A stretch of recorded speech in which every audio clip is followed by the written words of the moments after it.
Hello.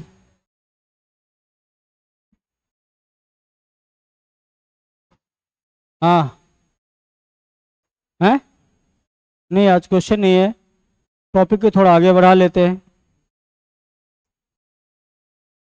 देखो, जो बताता हूँ कम से कम पहले भी बोला था कि घर पे जाके रिवीजन कर लिया करो। रिवीजन नहीं करोगे तो फिर उतर जाता है ना, दिमाग से उतर जाएगा चीज़ें, तो फिर दोबारा तुम कितना भी अपने से पढ़ने की कोशिश करो ना, दोबारा नहीं आएगा तुम्हारे दिमाग में, एक बार उतर गया तो। इसीलिए जिस दिन पढ़ाया जाता है, जो टीचर जिस दिन पढ़ाते उसी दिन जाके कम से कम आधा घंटा भी उसको जरूर देख लिया करो। देख लोगे तो तुम्हें ना वो वापस से याद आ जाता है, वो फिर जल्दी नहीं भूलोगे। वही अगर तुम घर पे गए सब चीज फेंक दिए, बस आने वक्त फिर से अगले दिन क्या करोगे, बैग उठाए चल दिए, उसमें भूल गए ना, वो तुम फिर दोबारा कहोगे अरे यार अब एग्जाम आने वाले, इसको थोड़ा रिकॉल कर लेते हैं, वो याद ही नहीं आएगा, समझ ही नहीं आएगा तुमको। फिर रट्टा मारना पड़ेगा। अब जरूरी थोड़ी कि जो तुमने रट्टा मारा वही क्वेश्चन आएगा, नहीं आएगा। इसीलिए जिस दिन जो पढ़ाया जाए उसी दिन जाके रिकॉल कर लिया कर, याद कर लिया कर। तो आज हम थोड़ा टॉपिक को आगे बढ़ाएंगे।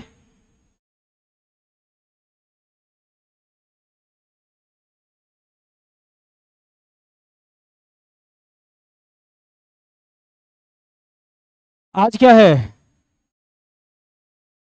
आज देखो, factors on which resistance depend. Resistivity, बढ़िया बढ़िया टॉपिक।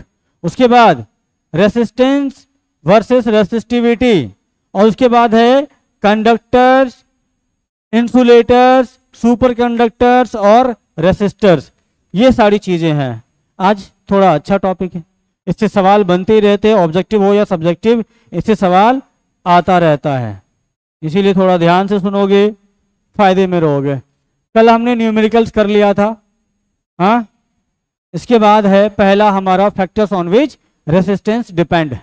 जो रेसिस्टेंस है वो किस कौन कौन से फैक्टर्स पर डिपेंड करता है, ठीक है, कौन कौन से फैक्टर्स पर डिपेंड करता है उसको हम देखेंगे। अभी हमने एक रेसिस्टेंस का फॉर्मूला पढ़ा था, आर इक्वल टू क्या पढ़ा था, वी बाई आर पढ़ा था ना, वी बाई आर पढ़ा था। कौन बोला, कौन बोला वी बाई आर है? आई बोला था ना, हाँ ये वाला आई पढ़ा था, ठीक है, ये पढ़ा था। लेकिन एक और फॉर्मूला होता है जो तुमने देखा होगा, रो एल बाई ए। ये फॉर्मूला देखे हो, देखे हो ना। अभी हमें इसी के बारे में बात करना है। तो हम देखते हैं कि रेसिस्टेंस आखिर पहले डिपेंड कौन कौन से फैक्टर्स पर करता है, कंडक्टर का कौन कौन सा ऐसा प्रॉपर्टी है जिस पर डिपेंड करता है। फिर हम जाके इसके बारे में, इस फॉर्मूले के बारे फॉर्मूले निकालेंगे और इसके बारे में आगे चर्चा करेंगे। ठीक, देखो पहला फैक्टर क्या है, लेंथ ऑफ द कंडक्टर। जो रेसिस्टेंस है ना, वो किसी भी कंडक्टर के लेंथ के डायरेक्टली प्रोपोर्शनल होता है, उसके लेंथ पर डायरेक्टली डिपेंडेंट होता है। अब कहो सर लेंथ पे क्यों डिपेंड करता है, तो इसका मतलब ये कह रहे हो आप कि resistance is directly proportional to L. इसका मतलब ये होगा कि लेंथ बढ़ेगा, लेंथ बढ़ेगा तो क्या होगा, रेसिस्टेंस भी बढ़ेगा, ये कह रहे हो? हाँ यही कह रहा हूं। अगर लेंथ बढ़ेगा कंडक्टर का तो रेसिस्टेंस क्या होगा, बढ़ेगा। मतलब ये हुआ कि जितना ज्यादा लेंथ होगा किसी भी कंडक्टर का, उतना ही ज्यादा क्या होगा, उसका रेसिस्टेंस भी होगा। ठीक है, अब क्यों होगा, मुझे कोई बताओगे आखिर ऐसा क्यों होगा? लेंथ बढ़ेगा तो कंडक्टर, जो कंडक्टर का रेसिस्टेंस है वो बढ़ेगा क्यों, एक्सप्लेन करोगे कोई? सोचो, पुरानी चीजें सोचो, क्या बताया था कंडक्टर के अंदर क्या क्या चीजें चलता रहता है। अच्छा, करंट जब फ्लो होता है तो किस चीज का फ्लो होता है, इलेक्ट्रॉन का ना, इलेक्ट्रॉन का फ्लो होता है। तो रेसिस्टेंस जो मैंने बताया था कि उसमें आखिर रेसिस्टेंस जो कहते हैं वो क्या चीज होता है, हाँ इलेक्ट्रॉन को रोकता है ना, इलेक्ट्रॉन रुकता है, कॉलिजन होता है। ठीक है, तो देखो जब क्या होगा, अगर हमने ये छोटा वाला एक कंडक्टर लिया, ठीक है, इसमें इस कंडक्टर का क्या होगा, आयन भी होगा, मेटल आयन पढ़े हो तुम, मेटल आयन होगा। अब यहां से क्या होगा, इलेक्ट्रॉन फ्लो करना शुरू करेगा। मान लो यहां से इलेक्ट्रॉन आएगा, इलेक्ट्रॉन जब आएगा तो अब इस इलेक्ट्रॉन को रोकने वाला कोई है क्या इसमें, है कि नहीं है? इलेक्ट्रॉन को रोकने वाला ये सब जो मेटल आयंस है वो सब भी है, और खुद क्या है, वो इलेक्ट्रॉन भी है। ठीक, अब यहां पर ये क्या है भाई, ये क्या है, मेटल आयन है, मेटल आयन, और ये क्या है, इलेक्ट्रॉन है, इलेक्ट्रॉन। अब इससे जब ये इलेक्ट्रॉन का फ्लो होना शुरू होगा तो इसके मेटल आयन से टकराएगा, टकराएगा तो क्या होगा, टकराएगा तो क्या होगा, कॉलिजन, कॉलिजन हुआ ना, कॉलिजन होने के बाद इसका क्या होगा, स्पीड कम होगा। हाँ, कभी यहां से टकरा के इधर आएगा, कभी इधर आएगा, कभी इधर, कभी इधर, कभी इधर, कभी इधर, कभी इधर, इससे क्या होगी, एनर्जी लॉस होगी, इसकी एनर्जी लॉस होगी। तो जितना ये पावर दे, जितना ये करंट इधर से फ्लो हो सकता था उतना नहीं हो पाएगा, है ये ना होगा। तो अब मान लो अगर ये 1 मीटर का है, 1 मीटर का है, ठीक है, तो 1 मीटर में इतने सारे इलेक्ट्रॉन्स इस तरह से कॉलिजन करेगा, ठीक है। अब अगर इसी को, इसी के लेंथ को मैं बढ़ा के 2 मीटर करूं तब क्या होगा, ज्यादा देर तक इलेक्ट्रॉन्स का कॉलिजन होगा। ज्यादा देर तक अगर इलेक्ट्रॉन का कॉलिजन होगा तो क्या होगा, रेजिस्टेंस ज्यादा होगा कि नहीं होगा, होगा ना। यहां सब जगह टकराता जाएगा, टकराता जाएगा, इससे क्या होगा, एनर्जी की लॉस बहुत ज्यादा होगी। एनर्जी की लॉस ज्यादा होगी तो क्या होगा, हीट ज्यादा होगा वो कंडक्टर, ठीक है। कंडक्टर ज्यादा हीट हुआ तो फिर क्या होगा, रेजिस्टेंस उसकी ज्यादा है, फिर ये कहोगे, ठीक है। तो इसीलिए ये क्या है कि resistance of a conductor is directly proportional to length of that conductor. तो it has been experimentally found that the resistance of the conductor is directly proportional to its length। ठीक है, ये समझ में आएगा क्यों होता है ऐसा। जैसे देखो यहां पर इलेक्ट्रॉन क्या है, यहीं पे ये आके इससे टकराएगा, उसके बाद इधर आके टकराएगा, या फिर इससे ये टकराएगा, ये इससे टकराएगा, ये इससे टकराएगा, इस तरह से टकराते हुए तुरंत क्या क्या होगा, इसको पार कर जाएगा। लेकिन जब रास्ता बड़ा होगा तो इसको बार बार टकराना पड़ेगा। जितना ज्यादा टकराएगा उतना ही ज्यादा क्या होगा, उतना ही कम करंट फ्लो करेगा, उससे उतना ही कम इलेक्ट्रॉन्स आएगा इधर बाहर, तो उतना ही कम क्या होगा, करंट फ्लो किया, ठीक है। उसके बाद एरिया ऑफ द कंडक्टर, अब एरिया पर भी डिपेंड करता है। एरिया जितना ज्यादा होगा उतना ही कम क्या होगा, रेसिस्टेंस होगा। जैसे देखो लाइन बाजार का रोड देखो, एरिया तो ज्यादा है, एरिया ज्यादा है, लोग भी क्या होता है यहाँ पे शाम के टाइम पे ज्यादा रहता है, ठीक है, रहता है ना।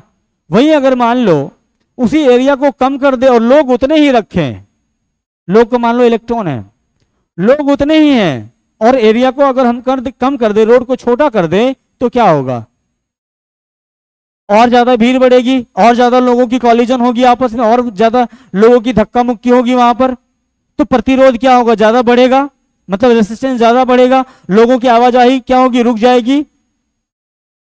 लोग पहले जा रहे थे मान लो 10 की स्पीड से, अब जब रोड छोटी हो गई, लोग उतने ही हैं रोड पे, तो क्या होगा, और लोग स्लो हो जाएगा ना, मतलब करंट क्या होगा, और स्लोली स्लोली पास करेगा, ठीक है।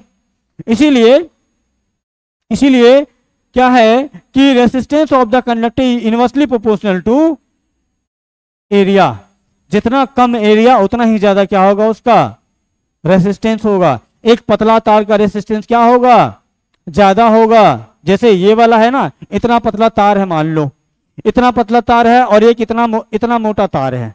अब दोनों में से बताओ किसका रेसिस्टेंस ज्यादा होगा, पतले वाले मुंह वाले तार का, इसका रेसिस्टेंस क्या होगा, ज्यादा, इसका क्या होगा, कम होगा, ठीक है। उसके बाद अब है नेचर ऑफ द कंडक्टर। तीसरा पॉइंट क्या होता है कि किसी भी कंडक्टर का जो रेसिस्टेंस होता है उसके नेचर पर भी डिपेंड करता है। जैसे अब नेचर का मतलब क्या, अब मान लो कि हमारे पास ढेर सारे टाइप के कंडक्टर रहते हैं। कंडक्टर का मतलब क्या है, जिससे करंट और इलेक्ट्रिसिटी और हीट दोनों आसानी से पास हो जाए, वो क्या होगा, कंडक्टर होगा। तो हमारे पास कंडक्टर क्या है, जितने भी मेटल्स है सबके सब क्या है, मेटल्स क्या है, कंडक्टर होता है ना।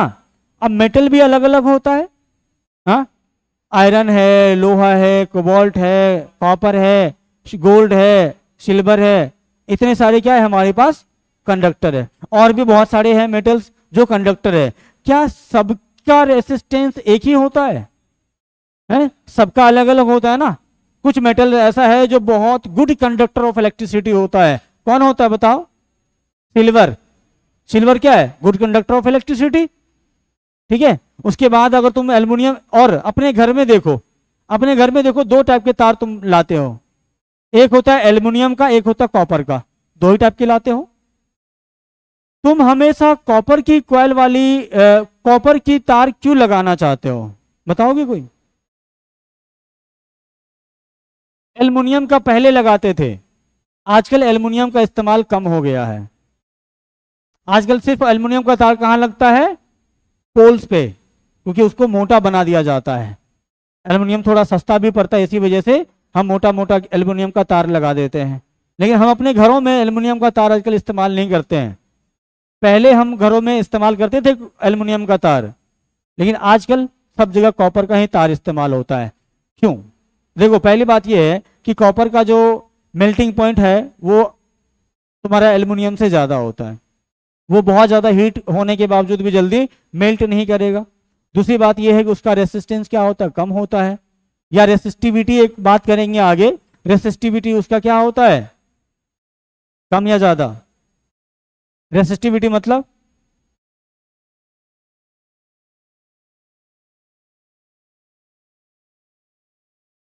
रेसिस्टिविटी नाम सुने हो? क्या होता है रेसिस्टिविटी? हाँ,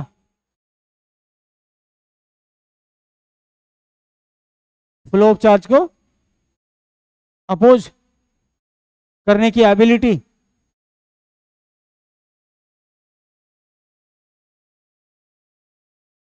हाँ, देखो, सही बात। अब देखो, पहली क्लास में भी नहीं और दूसरी क्लास में इतनी लेट क्यों? पहली क्लास तो छूट ही गया, वो तो छोड़ दी, तुम लेट नहीं हुई, दूसरी क्लास में लेट हो। अच्छा, टेम्पो में फंस गई थी, टांग फंसा था कि हाथ? कोई बात नहीं, पहली ही क्लास है? किसका? इससे पहले वाले का? अच्छा अच्छा, क्या कराया था? हाँ हाँ, इलेक्ट्रोमैग्नेट पढ़ाया था। वाह वाह वाह वाह, देखो, लेक्चर देख के आई है कल ही और इलेक्ट्रोमैग्नेट पढ़ा दिया उससे पहले। ओ वाह। अभी हम क्या मैग्नेटिज्म पढ़े हैं अभी? अभी इलेक्ट्रिसिटी ही चल रहा है हमारा। क्या पढ़े हो तुम? देखो, the electrical resistance of the wire also depends upon the nature of the material from which it is made. जिससे वो बना होता है उस पर भी डिपेंड करता है, चाहे वो आयरन हो, निकेल हो, कोबाल्ट हो, कॉपर हो, एल्युमिनियम हो, सबका क्या होता है? अपना अपना रेसिस्टेंस होता है, सबका अलग अलग होता है, रेसिस्टिविटी अलग अलग होता है। वो नेचर है, वो कौन से मटेरियल का कितना रेसिस्टिविटी है या रेसिस्टेंस है वो फिक्स होता है। ठीक है, वो फिक्स होता है कि कितना उसका रेसिस्टेंस होगा या कितना उसका रेसिस्टिविटी होगा। ठीक है, उसके बाद some material has low resistance whereas other have high resistance. For example, if we take two similar wires of equal length and area, one of copper and other of nichrome, then we will find that resistance of nichrome wire is 60 times as that of the copper wire. Nichrome का resistance क्या है? 60 times होता है। किसके resistance से? Copper wire के। मतलब copper wire का रेसिस्टेंस क्या है? कम है कि ज्यादा है? कम है। जिसका रेसिस्टेंस कम, क्या उसमें करंट अच्छे से फ्लो होगा? नहीं होगा। क्या बात कर रहे हो? हैं? जिसका रेसिस्टेंस कम, क्या उसमें करंट अच्छे से फ्लो होगा कि नहीं होगा? होगा ना? हाँ, ठीक है। अब अगला इफेक्ट ऑफ टेम्परेचर, एक सेकेंड। हाँ, इफेक्ट ऑफ टेम्परेचर। क्या टेम्परेचर से कोई फर्क पड़ता है रेसिस्टेंस पे? हाँ, पड़ता है। क्या फर्क पड़ेगा बताओ? अगर हमने किसी कंडक्टर को गर्म किया तो उसके रेसिस्टेंस पे क्या फर्क पड़ेगा? तुम्हारे सामने है, तुम पढ़ के मुझे समझाओ कि अगर हमने गर्म किया किसी कंडक्टर को तो उसके रेसिस्टेंस पर क्या फर्क पड़ेगा?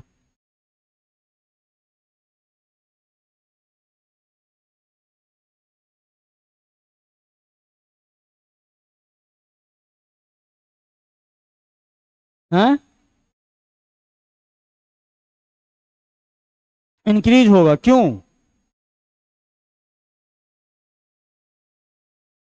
हीट के कारण, क्यों?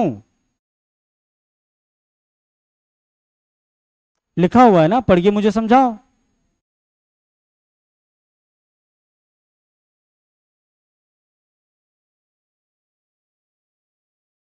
एक बात बताओ,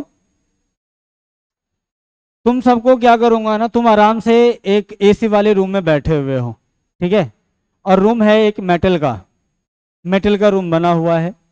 तुम एसी वाले रूम में बैठे हो, आराम से बैठे हो, कोई दिक्कत नहीं है। हाँ, उसके बाद हमने क्या किया, एसी बंद कर दिया और नीचे से हीट करना शुरू कर दिया। पहले तो तुम आराम से बैठे थे, अपनी जगह से हिलने का मन नहीं कर रहा था। उसके बाद जब हमने टेम्परेचर बढ़ाया, टेम्परेचर बढ़ने के बाद तुम क्या करोगे उस रूम में बताओ? हैं, उछलोगे अपनी जगह पे, और जितना ज्यादा उछलोगे उतना ज्यादा कॉलिजन होगा क्या? जितना ज्यादा उछलोगे उतना उतना तुम एक दूसरे में भी कॉलिजन करोगे, दीवार से भी टकराओगे, यहाँ वहां हर जगह ठोकरे खाओगे। ठोकर खाओगे तो तुम्हारी एनर्जी लॉस होगी कि ज्यादा होगी? एनर्जी धीरे धीरे डाउन होती जाएगी तुम्हारी। हाँ, तो उससे इससे क्या मतलब पता चला तुम्हें? करंट उसमें और तेज से जाएगा या स्लो हो जाएगा? इलेक्ट्रॉन का फ्लो बढ़ेगा या घट जाएगा? घट जाएगा। जितना ज्यादा कॉलिजन होगा उतना ही ज्यादा क्या होगा?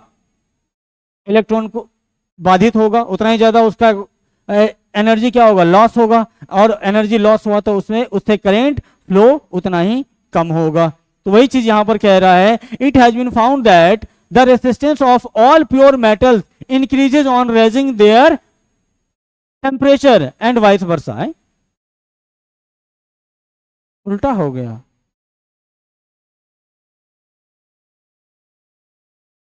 तो उल्टा हो गया।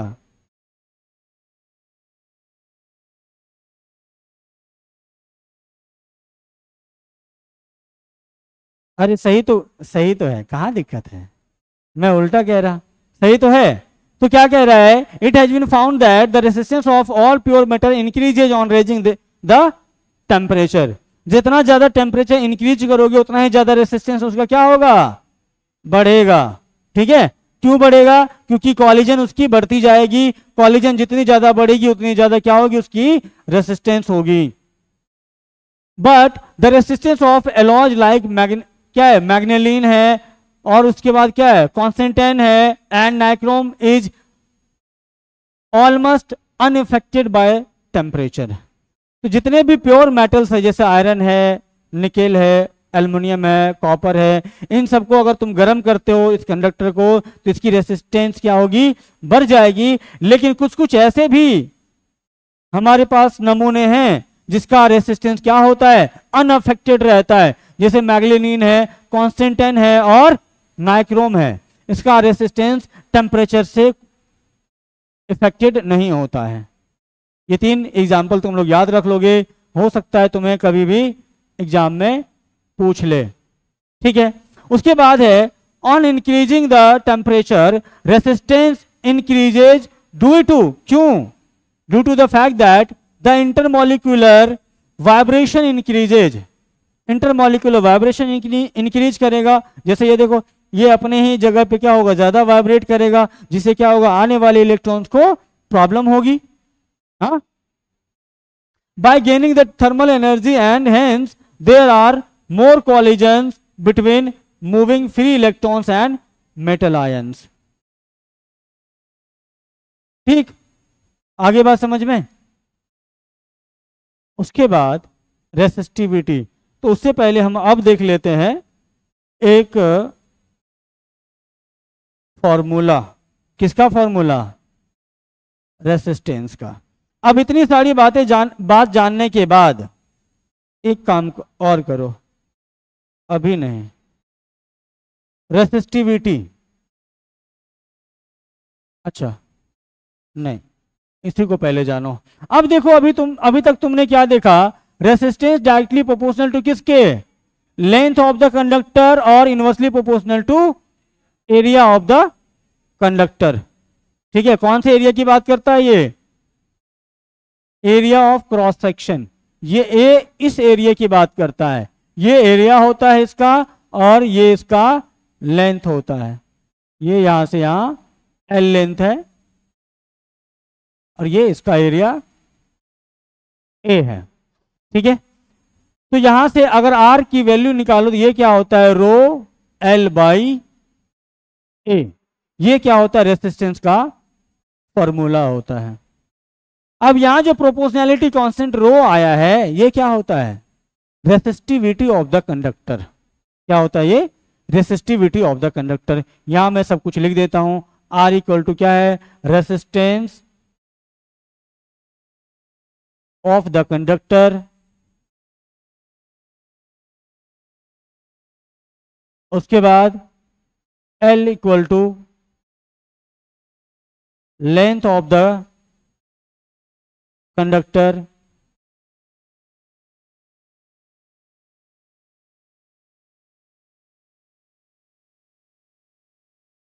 उसके बाद ए क्या है? Area of cross section of the conductor. ठीक है, उसके बाद ये लास्ट में हमारा ये क्या आया? इसको हम क्या पढ़ते हैं? क्या पढ़ते हैं इसको? रो। इसको हिंदी में क्या लिखोगे? रो। रो। ठीक है, ये क्या है? प्रोपोर्शनैलिटी कांस्टेंट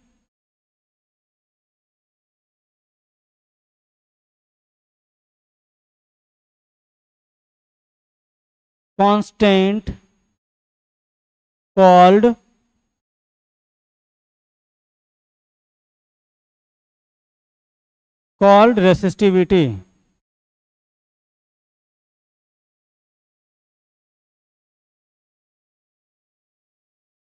ये रेसिस्टिविटी होता है। ठीक है,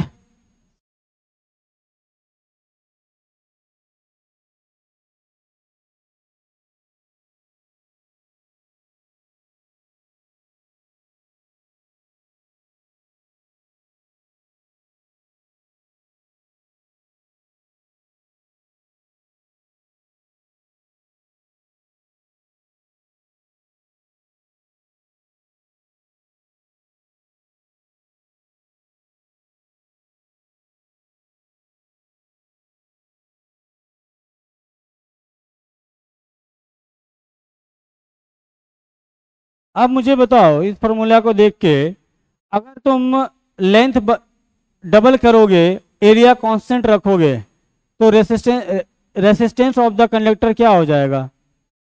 डबल हो जाएगा। अगर लेंथ कांस्टेंट रख के एरिया को हाफ कर दोगे तो रेसिस्टेंस कितना आएगा? क्या हो जाएगा?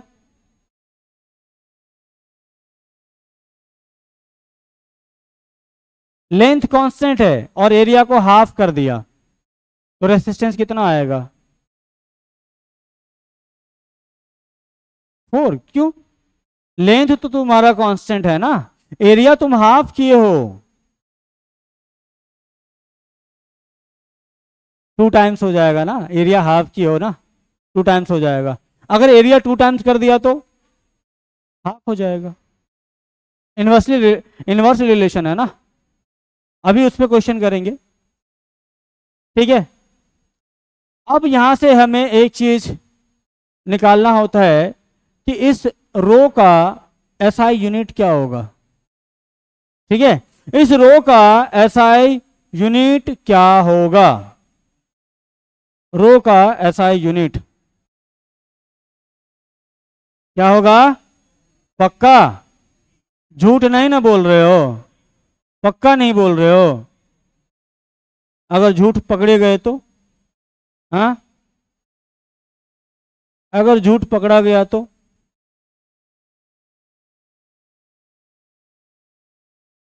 आप बताओ, यहां पर अगर रो निकालो तो क्या होगा? इसका फॉर्मूला मुझे बताओगे कोई? हैं? क्या होगा? R A divided by L हो जाएगा, R A divided by L. अब मुझे ये बताओ, आर का ऐसा यूनिट ओम होता है, और ए क्या है? Area of the cross section. इसका क्या होगा? Metre square divided by length का क्या होगा? मीटर। अब बताओ, यहां से 1 मीटर मार देगा क्या? 1 मीटर से 1 मीटर मर गया, क्या बचा? ओम मीटर क्यूब कैसे बोला? मीटर। तो यहां से तुम क्या देख रहे हो? रो का जो यूनिट होगा,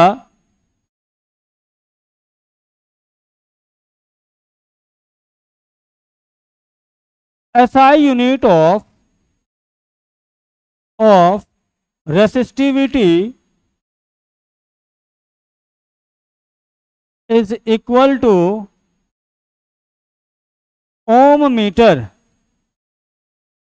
ओम मीटर, इसको हम क्या लिखेंगे? Ohm metre. इस तरह से ये क्या होता है? ऐसा यूनिट होता है रेसिस्टिविटी का।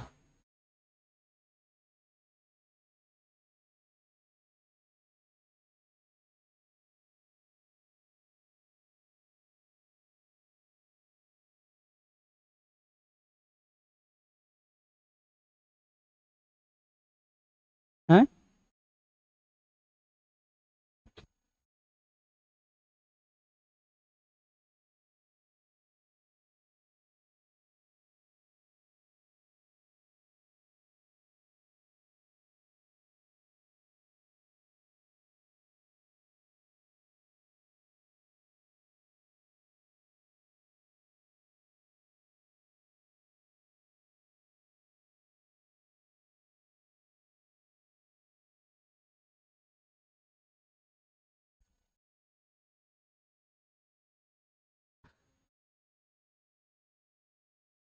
हो गया क्या? लिख लिए हो? चले आगे।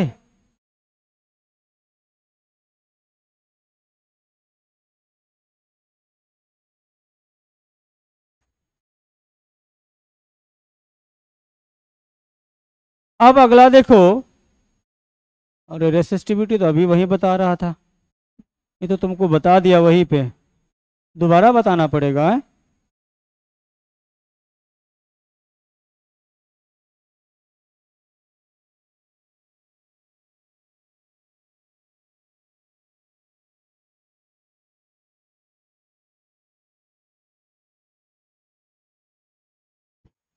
चलो थोड़ा सा यहाँ पे लिख देता हूँ रेसिस्टिविटी, इसको नहीं भी लिखोगे चलेगा। रो इक्वल टू क्या आया था बताओ? R A divided by L. ठीक है, ये तुम्हारा हो गया resistivity. SI unit of resistivity is ohm metre, और इट इज मटेरियल, आगे लिखना है इसको, मटेरियल डिपेंडेंट प्रॉपर्टी। आगे इस पर और बात करेंगे, तब लिखना, जरूरी नहीं है अभी इतना लिखना। ठीक है, ये तुम लिखे हुए ही हो, ये भी बता दिया। ये क्या है? जो भी है तुमको समझ में आ गया, इसका ऐसा यूनिट कैसे निकला ये समझ में आ गया। और ये फॉर्मूला याद रखना रेसिस्टेंस का और ये रेसिस्टिविटी का, यहां से सवाल आता है, तुमको तीन चार चीजें इसमें है ना, चार चीजों में से तीन चीजें देगा, एक तुमसे निकालने के लिए बोला जाएगा। अब है रिमेंबर और else you will struggle like Nobita. Nobita कौन है बताए? तुम्हारी किताब में नोबिटा और डोरेमोन। अरे वाह। तो पहला क्या है? पहला क्या है? We can define resistivity as the resistance of the wire of the unit length and unit cross section area. जैसा फॉर्मूला आया, फॉर्मूला क्या आया रेसिस्टिविटी का? R A by L. तो देखो डेफिनेशन क्या हो सकता है इसका? We can define resistivity as the resistance of the wire of unit length and the unit cross section area. ठीक है, एक यूनिट लेंथ और एक क्रॉस सेक्शन, एक यूनिट क्रॉस सेक्शन एरिया का जितना रेसिस्टेंस होता है वही क्या होता है? रेसिस्टिविटी होता है। ठीक, ऐसा unit of resistivity is ohm metre. Resistivity is the material dependent property and it does not depends on length and area of the conductor. भले रेसिस्टिविटी के फॉर्मूला में तुम्हारा क्या देखने को मिल रहा है? आर ए और एल तीनों चीजें दिखाई दे रहा है, लेकिन ये किसी भी कंडक्टर के लेंथ और एरिया ऑफ क्रॉस सेक्शन पर डिपेंड नहीं करता है। ये क्या होता है? उस मटेरियल का प्रॉपर्टी होता है जिसका वो पार्ट होता है। जैसे मान लो अक्षत लाया एक कॉपर का वायर 1 मीटर खरीद के, ठीक है, तुम्हारा नाम क्या है? हीरो है युवराज कुमार। भले नाम युवराज है लेकिन हमेशा प्रजा वाला काम करता ही है। ठीक है, अब देखो, अब ये क्या किया है? ये लाया 2 मीटर कॉपर का वायर खरीद के सेम दुकान से, ठीक है, सेम कॉपर वायर खरीद के लाया, तो क्या दोनों की रेसिस्टिविटी अलग अलग होगी? हाँ, एक ही, क्योंकि वो भी कॉपर ही लाया है, ये भी कॉपर ही लाया है, तो दोनों की रेसिस्टिविटी क्या होगी? सेम होगी। चाहे 1 मीटर रहे या वही 1000 मीटर का क्यों ना हो, दोनों की रेसिस्टिविटी क्या होगी? सेम होगी। ये मटेरियल डिपेंडेंट प्रॉपर्टी है। अगर कॉपर है तो सारे कॉपर, चाहे कॉपर का तार बने, कॉपर का कुछ भी बन जाए, कॉपर का रेसिस्टिविटी क्या होगा? सेम होगा। चाहे तुम यहां देखो या अमेरिका में देखो या तुम किसी और दूसरे गोला पे जाके देखो, उसकी रेसिस्टिविटी सेम रहेगी। ठीक है, उसके बाद है if material remain same it's resistivity remain same. अगर मटेरियल सेम है तो रेसिस्टिविटी सेम रहेगी। Even if you mould in the material if in your favourite shape and size. मतलब ये है कि जैसे मान लो कि तुम्हारे पास एक पहले कॉपर का वायर था, ठीक है, कॉपर का वायर था, उसका जो रेसिस्टिविटी था तुमने नोट कर लिया, जो भी था लिखा हुआ। उसके बाद उस तुम्हारा मूड थोड़ा चेंज हो गया युवराज की तरह। अब उस क्या किया? उसका तुमने मोल्ड कर दिया, मतलब क्या? पिघला दिया, पिघला करके एक बढ़िया सा हथौड़ा बना लिया। मूड चेंज हो गया था इसका, हथौड़ा बना लिया। क्या उस हथौड़े का रेसिस्टिविटी चेंज हो जाएगा? नहीं होगा। भले इसका मूड चेंज हो जाएगा लेकिन रेसिस्टिविटी चेंज नहीं होगा। ठीक है, वही यहां पर बोल रहा था। ये समझ में आया रेसिस्टिविटी का?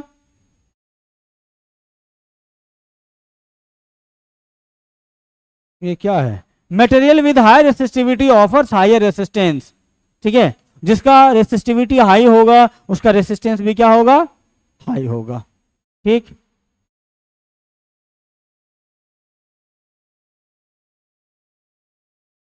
आगे इतनी बात समझ में? बढ़ जाए आगे। लिख रहे हो कोई? लिखते हो? लिख लो, लिख लो, कोई बात नहीं। ये इंपॉर्टेंट पॉइंट्स है रेसिस्टिविटी के लिए।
हो गया?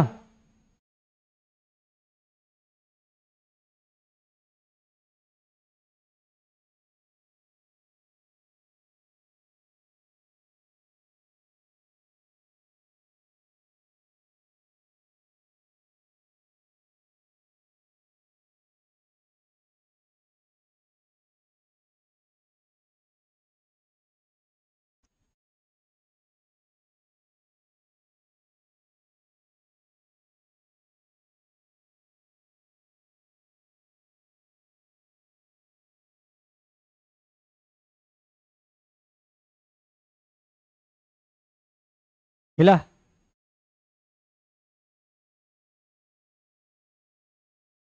हो गया? चले आगे।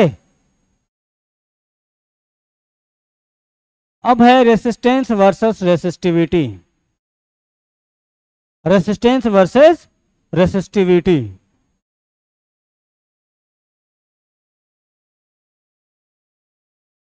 चलो,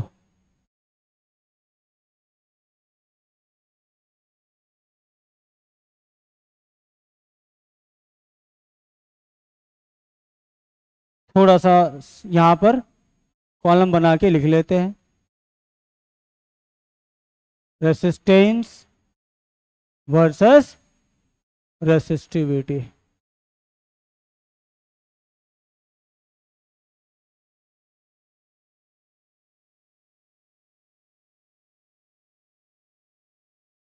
अब मुझे बताओ, इसको आर से डिनोट करते हैं और ये क्या होता है, रो से डिनोट करते हैं, ठीक। अब रेसिस्टेंस किस पर डिपेंड करता है? Resistance depends upon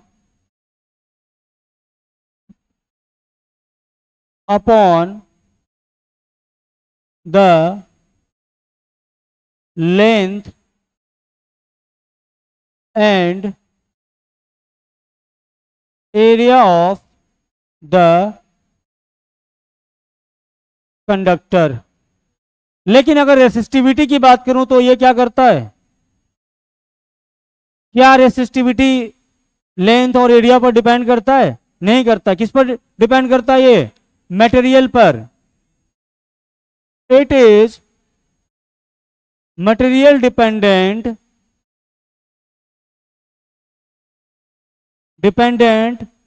property. ठीक है, ये इतना आया।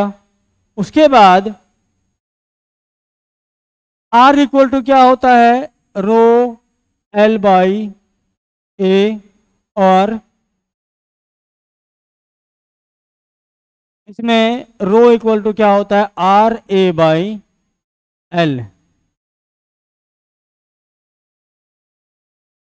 एसआई यूनिट ऑफ रेसिस्टेंस, या फिर सीधा ऐसा यूनिट लिख दो, ओम होता है, और इसका एसआई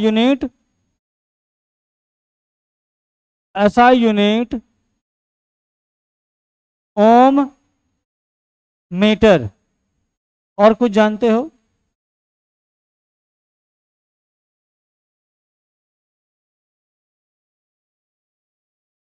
और क्या लिख सकते हो, इसको देख के बताओ।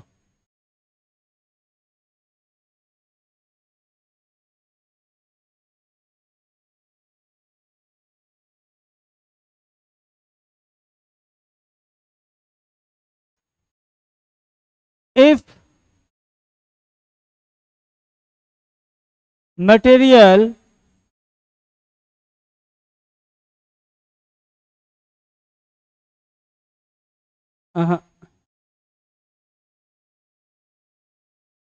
if same material has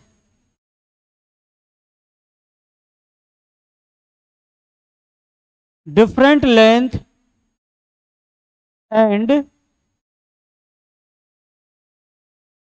area of cross section,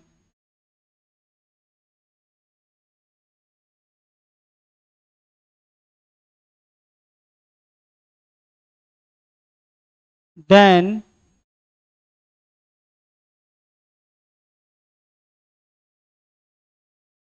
resistance will be different, ठीक है।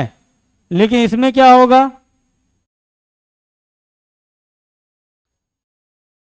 If material has same, if material has नहीं लगेगा, क्या लगेगा, रिमेन्स सेम कर देता हूं। If material remains same, remains same, then resistivity also remains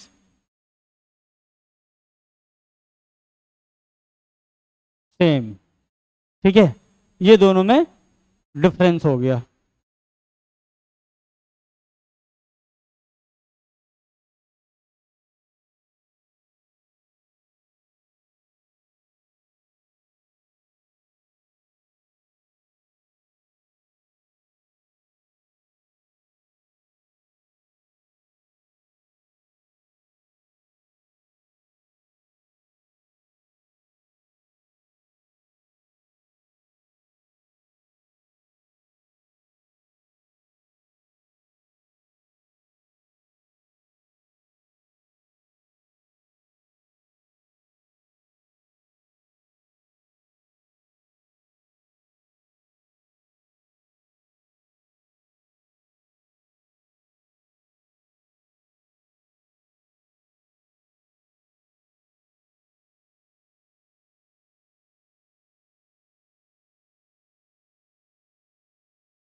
लिख लियो, चलिए आगे।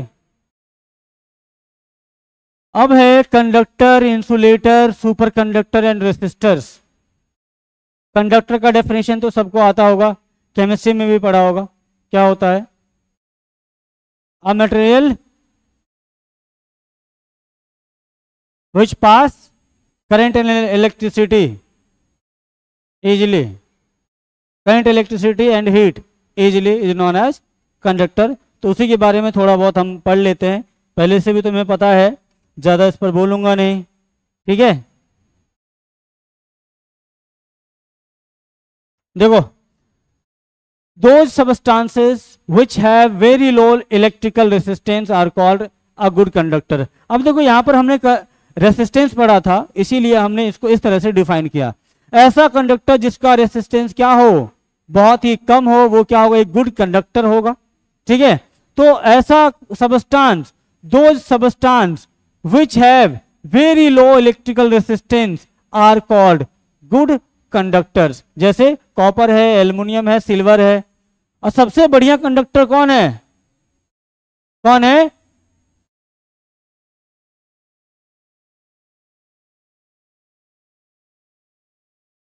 गुड कंडक्टर ऑफ इलेक्ट्रिसिटी,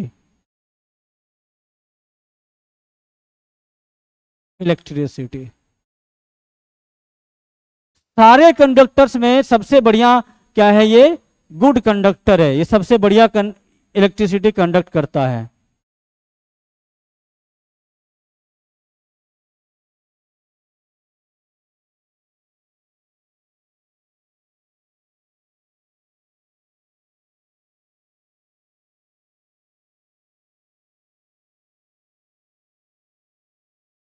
उसके बाद क्या है, इंसुलेटर है। दो substances which have infinitely high electrical resistance are called insulators. Insulators ऐसे ऑब्जेक्ट होते हैं, ऐसे सबस्टांसेस होते हैं जिसका रेसिस्टेंस क्या माना जाता है, हाई माना जाता है, मतलब बहुत ज्यादा। जैसे ये लकड़ी है, ये वॉल है, ये कपड़े हैं, ये सारे क्या है, इंसुलेटर जैसा काम करता है। क्योंकि यहां से ना तो हीट कंडक्ट हो सकता है, ना ही इलेक्ट्रिसिटी कंडक्ट हो सकता है, इसके लिए क्या कहलाता है, इंसुलेटर कहलाता है। जैसे रबर है, वुड है, ये सारे के सारे क्या है, या प्लास्टिक है, ये सब के सब क्या होता है, इंसुलेटर्स होता है। इसीलिए इसका इस्तेमाल कहां करते हैं बताओ, तार में लपेटते हैं, तार के ऊपर क्या रहता है, इंसुलेटर लगा हुआ रहता है प्लास्टिक का। हाँ, या फिर हम कोई इलेक्ट्रिसिटी वाला काम करते हैं, उसके लिए हम क्या करते हैं, हाथ में एक दस्ताना लगा लेते हैं, ग्लव्स लगाते हैं। ग्लव्स किसका होता है, प्लास्टिक का, और वो क्या करता है, इलेक्ट्रिसिटी को छूने से बचाता है, झटके लगने से बचाता है। या फिर घरों में देखा होगा जो बर्तन होता है खास करके हमारा मेटल्स का ही होता है, वो उसके हीट से बचने के लिए हम क्या करते हैं, कपड़ा का इस्तेमाल करते हैं, जिससे हमारा हाथ जले नहीं। दो substances which have comparatively high resistance than conductors are known as resistors। मतलब ऐसे कंडक्टर्स भी कुछ कुछ होते हैं जिसका जो रेसिस्टेंस होता है कंडक्टर से थोड़ा सा ज्यादा होता है, बट इंसुलेटर से थोड़ा कम होता है, जिसकी वजह से वो थोड़ा बहुत मात्रा में क्या कर देता है, इलेक्ट्रिसिटी को कंडक्ट कर जाता है। जैसे जैसे नाइक्रोम और मैग्नीशियम। सिलिकॉन का नाम सुने हो, सिलिकॉन, सिलिकॉन, हाँ सिलिकॉन भी होता है, गैलियम भी होता है, ठीक है। ये सब के सब क्या है, ये तुम्हारा नॉन कंडक्टर तो नहीं, ये क्या होता है, रेसिस्टर्स कहलाता है, ठीक है, रेसिस्टर्स कहलाता है। या फिर तुम केमिस्ट्री में पढ़ा होगा एक मेटल्स, नॉन मेटल्स और मेटेलॉइड्स। मेटेलॉइड्स की कैटेगरी में आता है ना, मेटेलॉइड का डेफिनेशन मालूम है, हाँ मेटेलॉइड्स का, हाँ ठीक है। तो दो substances which have comparatively high resistance than conductors are known as resistor. तो रेसिस्टर्स ये होता है, जैसे नाइक्रोम का, नाइक्रोम हो गया और या मैग्नेनिन हो गया, ठीक है। इसका क्या होता है, रेसिस्टेंस कंडक्टर से ज्यादा और इंसुलेटर से कम होता है, इसीलिए रेसिस्टेंस का काम करता है। जैसे ये देखो, ये क्या है, कॉपर का वायर है, कंडक्टर है, और ये क्या है, यहां जो लगा है ये ऊपर में, देखा है कभी इस टाइप का, पोल्स पे लगा रहता है, पोल्स पे लगा रहता है, ठीक है, और यहां पर तार लटका रहता है, और ये ऐसे ही इंसुलेट करता है, उसको करंट ना फ्लो हो पाए, इसीलिए ऐसा लगाया जाता है। उसके बाद ये सब के सब क्या होता है, रेसिस्टर्स लगा रहता है। किसी भी इलेक्ट्रिकल इक्विपमेंट्स में देखोगे इस टाइप का तुमको दिखेगा, ये क्या होता है, रेसिस्टर्स होता है, इसी टाइप का रेसिस्टर्स होता है। अब आगे चलो, ये है मटेरियल, कंडक्टर, एलॉयज और इंसुलेटर्स, और उसका रेसिस्टिविटी लिखा हुआ है। अब यहां पर रेसिस्टिविटी कंपेयर करते हैं, देख रहे हो यहां पर सिल्वर है, सिल्वर का रेसिस्टिविटी देख रहे हो, सबसे कम है कि सबसे ज्यादा है, 1.60 इंटू 10⁻⁻8 ओम मीटर, सबसे कम है। तो जितना कम रेसिस्टिविटी होगा उतना ही ज्यादा क्या होगा, करंट फ्लो होगा, होगा कि नहीं होगा, है होगा कि नहीं होगा। तभी तो सिल्वर को माना जाता है बेस्ट कंडक्टर ऑफ इलेक्ट्रिसिटी। हाँ, तो जितना कम रेसिस्टिविटी उतना ही ज्यादा क्या होगा, करंट फ्लो होगा, उतना ही कम क्या होगा, रेसिस्टेंस होगा, ठीक है। मतलब क्या हो गया, लो रेसिस्टिविटी, लो रेसिस्टिविटी क्या होगा, हाँ लो रेसिस्टेंस, लो रेसिस्टेंस, और हाई, हाई क्या, करंट फ्लो, करंट फ्लो। जितना कम रेसिस्टिविटी होगा उतना ही कम रेसिस्टेंस होगा, और जितना कम रेसिस्टेंस होगा उतना ही ज्यादा क्या होगा, करंट फ्लो होगा, उतना ही ज्यादा इलेक्ट्रॉन का फ्लो होगा, ठीक। तो यहां पर देखो कॉपर का क्या है, उसके बाद कॉपर का आता है, उसके बाद एल्युमिनियम का आता है, उसके बाद टंगस्टन है, निकेल है, आयरन है, क्रोमियम है, मरकरी और मैग्नीज है। ये सब के सब क्या है, मेटल्स है ना, ये सब यहां से यहां तक क्या है, मेटल्स है।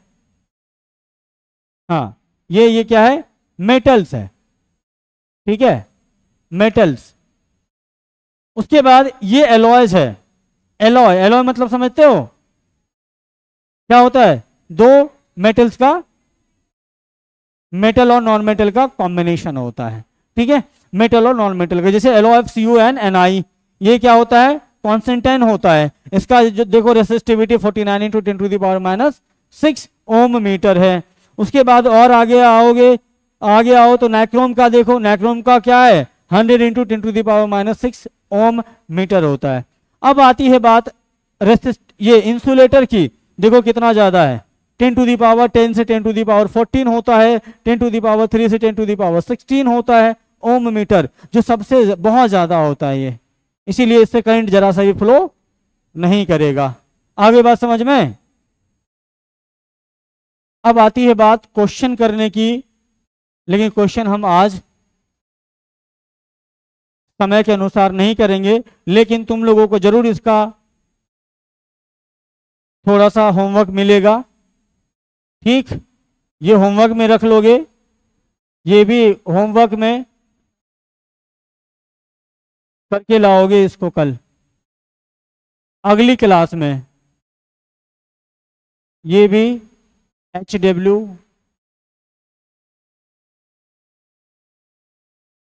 और है,